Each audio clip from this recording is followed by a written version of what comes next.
ఈరోజు కథ గురసుందరి రెండవ భాగము. రాజు గోల చూడలేక ఆస్థాన వైద్యుడు మళ్ళీ ఆలోచించి మహేంద్రమణి అని చెప్పి ఒక మణి ఉంది.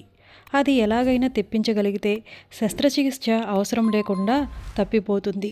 ఆ మణిని ఇలా తాకిస్తే చాలు, ఏ రోగమైనా నయమైపోతుంది అంటూ సూక్ష్మమైన ప్రక్రియ చెప్పాడు. అప్పుడు కోటలో అంజనం వేయించి చూశారు. వైద్యుడు చెప్పిన ఆ మణి మహేంద్ర పర్వతంలో ఉంది. ఆ పర్వతానికి దండకారణ్యం చివర కాళికాలయంలో నుంచి ఒక సొరంగం ఉంది. ఆ మార్గంలో సింహద్వారం, మకరద్వారం, కమలద్వారం అని 3 ద్వారాలు ఉన్నాయి. ప్రతి ఒక్క ద్వారాన్ని ఒక్కొక్క యక్షకన్య రక్షిస్తూ ఉంటుంది. ఆ యక్షకన్యల్ని గెలిచి ఆ ద్వారాలు దాటి వెళ్ళి ఆ మహేంద్రమణిని తీసుకురావాలి. ఇంత పని చేసుకురావటం దుస్సాహసమని తెలిసేసరికి రాజబలగమంతా ఈ మణి సాధించి తేవటం మా వల్ల కాదు అని చెప్పేశారు. ఎవరి వల్ల కాకపోతే రాజ్యంలో చాటింపు వేయించండి. మహేంద్రమణి తెచ్చి నా ప్రాణం కాపాడిన వాడికి నా రాజ్యం ఇస్తానని చాటింపు వేయించండి. నా ప్రాణం ఉంటేనే కదా నేను రాజ్యం ఏలేది అన్నాడు మహారాజు. ఇంకేముంది, ఆ ప్రకారం మంత్రి చాటింపు వేయించేసరికి మణిని తీసుకువచ్చి రాజ్యాన్ని ఎవరు కాజేసుకుపోతారో అని రూపాహేమలకు మనసులో కలవరం పుట్టి తమ భర్తలై తేగలిగినట్లయితే రాజ్యం తమకే ఉండిపోతుంది కదా అని ఆశించారు. ఆ ఆశతో వారు హరమతికి కాలమతికి కత్తులు కట్టి మణి తీసుకువస్తే గాని గడప తొక్కరాదని శాసించి పంపారు. యక్షకన్యలేమిటో ఆ ద్వారాలేమిటో ఏమైనా తెలిస్తేగా, అదేదో సులువైన పని అనుకుని రొమ్ము విరుచుకుంటూ వాళ్ళు మణి కోసం బయలుదేరారు. తండ్రికి జబ్బుగా ఉన్న సంగతి తెలియగానే గుణసుందరికి దుఃఖం పొర్లుకొచ్చింది. అయితే ఎలా రక్షించుకోవటం? తన భర్త కామరూప విద్య తెలిసిన ఘటికుడు కాబట్టి ఆయన ఒక్కడు తలుచుకుంటేనే మణి సాధించుకువచ్చి మహారాజును రక్షించగలడు. గుణసుందరి భర్త దగ్గరకు వెళ్ళి, మీరు సర్వసమర్థులు, సర్వజ్ఞులు, నా కోసం మీరు మహేంద్రమణిని తీసుకువచ్చి మా తండ్రిని రక్షించండి అంటూ ప్రార్థించింది. అప్పుడు దైవాధీనం తను చెప్పకపోయినా తన రహస్యాన్ని గ్రహించగలిగిన తన భార్య తెలివికి మెచ్చి ఆనందించాడు. ఆ వెంటనే అతను వృద్ధరూపం విడిచి ఒక సుందరమైన రాజకుమారునిగా మారిపోయాడు. మెరిసిపోతున్న పతి నిజరూపం చూసి గుణసుందరి ఉత్సాహపడి, మీ జీవిత రహస్యం ఏమిటి చెప్పండి అని వేడుకుంది. అందుకు అతను, నేనొక రాజకుమారుణ్ణి. నా పేరు వీరసేనుడు. చిన్నప్పుడే నా తల్లిదండ్రులు రాజ్యభ్రష్టులై గతించారు. అప్పుడు నన్ను ఒక తపస్వి పెంచి సకల విద్యలు నేర్పాడు. కానీ కామరూప విద్య మాత్రం నేర్పలేదు. అందుచేత నేను వారు నిద్రిస్తూ ఉండగా ఆ గ్రంథాన్ని దొంగిలించి ఆ విద్య తెలుసుకున్నాను. ఈ సంగతి తెలిసి తపస్వి నా మీద కోపించి, ఈ నీ విద్యారహస్యం నీ భార్యకు తప్ప మరెవరికి తెలిసినా నీవు ఎలుగుబంటివైపోతావు అని ఆయన నన్ను శపించారు. కనుక జాగ్రత్త, నీవు ఈ రహస్యాన్ని ఎవరికైనా చెప్పావంటే నేను ఎలుగుబంటినైపోతాను సుమా అని దైవాధీనం గుణసుందరికి చెప్పి మళ్ళీ ఎప్పటి ముసలి రూపం ధరించి మణి కోసం బయలుదేరాడు. బయలుదేరే ముందు ఒక తులసి మొక్కని భార్యకు చూపి, ఇదిగో ఈ మొక్క పచ్చగా ఉన్నంతకాలం నేను క్షేమంగా ఉన్నట్టు, అది ఎప్పుడు వాడిపోతే అప్పుడు నాకు అపాయం సంభవించిందని అనుకో అంటూ దైవాధీనం ఆనవాలు చెప్పాడు. హరమతి కాలమతి ఒకరోజు ముందే బయలుదేరిన దైవాధీనం వాళ్ళకంటే చాలా ముందుగా వెళ్ళి దారిలో వాళ్ళకి ఎదురుపడ్డాడు. ఇతనిని చూడగానే వాళ్ళు, నీ బతుక్కి నువ్వు మణి సంపాదించుకు రావటానికి బయలుదేరేవా? నీ అవతారానికి తోడు రాజ్యం కూడా కొట్టేద్దామని చూస్తున్నావా అని హేళన చేశారు. అందుకు దైవాధీనం, అబ్బే, నేనేమిటి మణిని సాధించుకు రావటం ఏమిటి? అక్కడ వింతలు విశేషాలు ఏమిటో చూసిపోదామని వస్తున్నాను.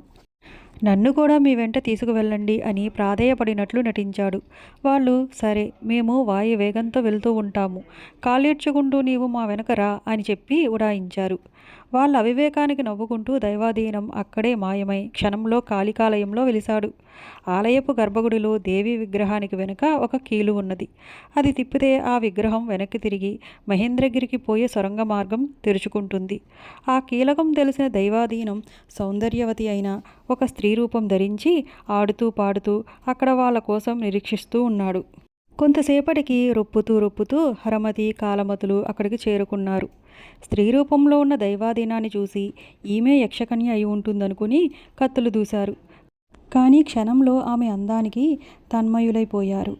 దైవాధీనం వాళ్లను ఒక ఆట ఆడించి చివరికి సొరంగంలో మాయమవుతూ వాళ్లకు వినిపించేటట్టు వికటంగా నవ్వాడు.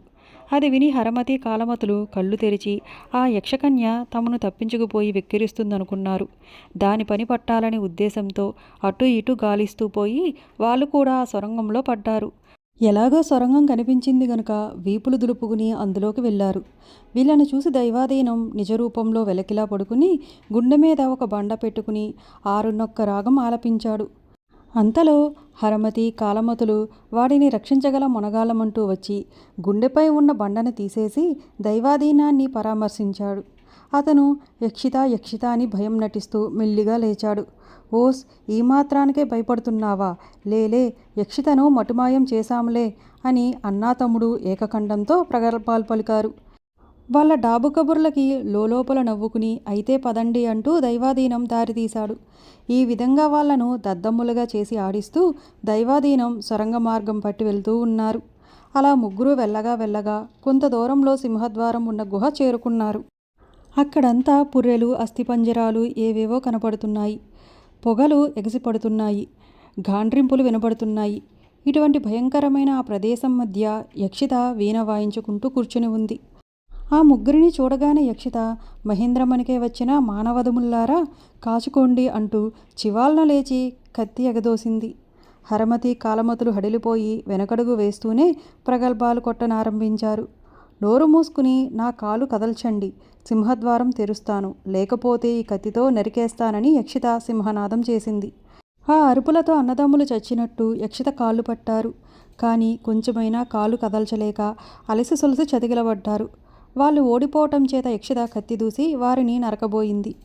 ఇంతసేపు దూరంగా ఉన్న దైవాధీనం ముందుకు వచ్చి, యక్షిత ఆగు, నీ కాలు కదిల్చి నా అన్నాలను నేను రక్షించుకుంటాను అన్నాడు. సరేలే, శక్తితో కాకపోయినా మాటలలో అయినా పడుచుతనం కనబడుతుంది. నా కాలు కదుల్చి చూద్దాం. కదల్చలేకపోయావో నీ పితృదేవతల్ని కలుసుకుంటావు జాగ్రత్త అని యక్షిత హుంకరించింది. అప్పుడు దైవాధీనం మహా కాలు కదిలించేవాడిలాగా చేతులు సవరించుకుని పంజా విప్పి వేళ్లు సారించుకుని వింత చేష్టలతో యక్షిత చూపులను అటు ఇటు మరలించాడు. ఆమె ఆదమరుపుగా ఉండటం కనిపెట్టి యక్షిత కాలు ముద్దు పెట్టబోయాడు. ఛీ, ఇదేమిటి అంటూ ఆమె కాలు విదిలించుకుంది. అదిగో యక్షిత, కాలు కదిలించావు, ఓడిపోయావు అన్నాడు దైవాధీనం. అతని యుక్తికి మెచ్చుకుని యక్షిత సింహద్వారం తెరిచింది. ఈ విధంగా ఆ ముగ్గురు సింహద్వారం దాటి పోగలిగారు. అటుపైన దారి మరీ అగమ్యంగా కనపడుతుంది. అంతా చీకటి పుష్కరం. అందుచేత హరమతి కాలమతులు బాబోయ్, మాకు మనీ వద్దు, ఏమీ వద్దు, బ్రతికి ఉంటే చాలు అంటూ వెనకడుగు వేయటం ప్రారంభించారు. వాళ్లకు ధైర్యం చెప్పి ఎలాగో మకరద్వారం వద్దకు చేర్చాడు దైవాధీనం. ఈ గుహ సింహద్వారపు గుహ కంటే ఎక్కువ భయంకరంగా ఉంది. ఎక్కడి నుంచో గుండె పగలగొట్టేటటువంటి ఏడుపు వినిపిస్తుంది. ఈ ఆర్తనాదం ఏ దిక్కు నుంచి వస్తుందో తీరా చూద్దామని వెతకబోతే ఎవ్వరూ కనపడరు. ఇది చూసి వాళ్లకు భయము, ఆశ్చర్యము కలిగాయి. ఇంతలో వాళ్ళ ఎదుట తల విరబోసుకుని ఒక బండ మీద కూర్చుని వెక్కి వెక్కి ఏడుస్తున్న యక్షిత ప్రత్యక్షమైంది. వీళ్లను చూడగానే ఆ యక్షిత, మహేంద్రమణి కోసం వచ్చిన మానవదములా మీరు నన్ను నవ్వించగలిగితే మకరద్వారం తెరుస్తాను, లేకపోతే మిమ్మల్ని చంపేస్తానంటూ గద్దించి చెప్పింది. ఓస్, ఇదెంత పని అనుకుని హరమతి కాలమతులు నవ్వు పుట్టించే వక్రచేష్టలు ఎన్నో చేశారు. వాళ్ళ చేష్టలు చూసి యక్షితకు మరింత ఏడుపే వచ్చింది, కానీ నవ్వు రానేలేదు.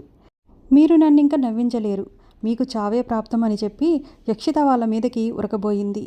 అన్నా తమ్ముళ్ళిద్దరూ పోయి దైవాధీనం వెనక నిలబడ్డారు.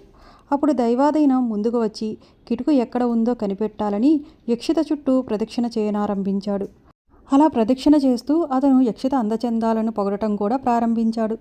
అతను తిరిగినట్టల్లా యక్షిత తిరుగుతూ ఉండేసరికి ఓహో ఇదా నీ కిటుకు అనుకుంటూ దైవాధీనం దానికి చెక్కిలిగిలి పెట్టబోయాడు. కిచకిచమని యక్షిత ఒక్క గెంతు గెంతింది. కుప్పిగంతులు వేసుకుంటూ దైవాధీనం యక్షిత వెంటపడ్డాడు. ఈ వాలకం చూసి యక్షిత నవ్వు ఆపుకోలేక మకరద్వారం తెరిచింది. ఒక్క చెంగున ముగ్గురు మకరద్వారం కూడా దాటిపోయారు. తర్వాత ఆ ముగ్గురు కమలద్వారం చేరుకున్నారు. ఇక్కడ యక్షిత విలాసంగా ఆడుతూ పాడుతూ ఉంది. ఆమె పాటకు హరమతి కాలమతులు మైమరిచిపోయారు. వీళ్ళని చూడగానే యక్షిత, ఓరి మానవదముల్లారా, నా చెల్లెల్ని మోసం చేసి వచ్చారా? చూడండి, ఇప్పుడే మిమ్మల్ని మింగేస్తానంటూ బ్రహ్మాండమైన రాక్షసి ఆకారం దాల్చింది. ఆ పెనుభూతాన్ని చూసి చూడగానే అన్నదమ్ములు చావుకి సిద్ధపడి మూర్ఛపోయారు. అప్పుడు యక్షితకు దైవాధీనానికి కామరూప విద్యలో ఘోరమైన యుద్ధం జరిగింది. చివరికి దైవాధీనం ఒక సూక్ష్మరూపంలో యక్షిత నోటిలోకి దూరి దాని పొట్టలోకి ప్రవేశించి ఆయువు పట్టు చిక్కించుకున్నాడు. అంతటితో యక్షిత లొంగిపోయి ద్వారం తెరవటమే కాక మహేంద్రమణిని పట్టుకువచ్చి అతను ముందు పెట్టింది. దైవాధీనం బయటకు వచ్చి ఆ మణిని తీసుకున్నాడు. అప్పుడు యక్షిత అతనికి ఒక మంత్రం ఉపదేశించి అది పఠించినట్లయితే మణి ప్రకాశించి కోరిన ఫలం ఇస్తుందని చెప్పి అంతర్ధానమైంది. ఈ విధంగా దైవాధీనం తన యుక్తి చేత కామరూప విద్య ప్రభావం చేత యక్షితలు ముగ్గురిని గెలిచి మంత్రంతో సహా మహేంద్రమణిని సాధించుకురాగలిగాడు. ఇక ఇప్పుడు అతను హరమతి కాలమతులను మూర్ఛ తీర్చి మంత్రం పఠించి మణిని పలికించి దాని విధానం వారికి చూపాడు. ముగ్గురు అక్కడి నుంచి తిరిగి వస్తూ ఇంటి ముఖం పట్టి దారిలో మళ్ళీ కాళికాలయం దగ్గరకొచ్చి కాస్త విశ్రాంతి తీసుకుందామని అనుకున్నారు. దైవాధీనం మణిని తలకింద పెట్టుకుని పడుకున్నాడు. ఇది చూసి హరమతి కాలమతులు దురుద్దేశంతో కపట నిద్ర నటించారు. ఇదే సమయానికి గుణసుందరి తనను తలుచుకుని తండ్రి పశ్చాత్తాపపడుతున్నాడని విని తండ్రిని చూసి వద్దామని కోటలోకి వెళ్ళింది. రూపాహేమలు ఆమెను గడప దగ్గరే అడ్డుకొని పో పో, మాకు ఎంతటి అప్రతిష్ట తెచ్చావు, నీ భర్త హీనుడు దరిద్రుడు అంటూ అనరాని మాటలు అన్నారు. పతినింద సహించలేక గుణసుందరికి ఆవేశం వచ్చి, అక్కల్లారా, మీరు అనుకున్నట్లు నా భర్త హీనుడు కాదు, దరిద్రుడు కాదు, కామరూప విద్య తెలిసిన వీరసేన మహారాజు, వారే మణిని తీసుకువచ్చి నాన్నగారిని రక్షిస్తారు అంది గర్వంగా. సరిగ్గా ఆ క్షణాన దైవాధీనం నిద్రలో ఉండటం చూసి హరమతి కాలమతులు అతనిని ఒక పాడుబడిన బావిలో పడేసి మణిని పట్టుకుని ఇంటికి ఉడాయించారు. బావిలో పడిన దైవాధీనం పరిస్థితి ఏమైందో తెలుసుకోవాలంటే రేపటి గుణసుందరి చివరి భాగంలో చూడండి.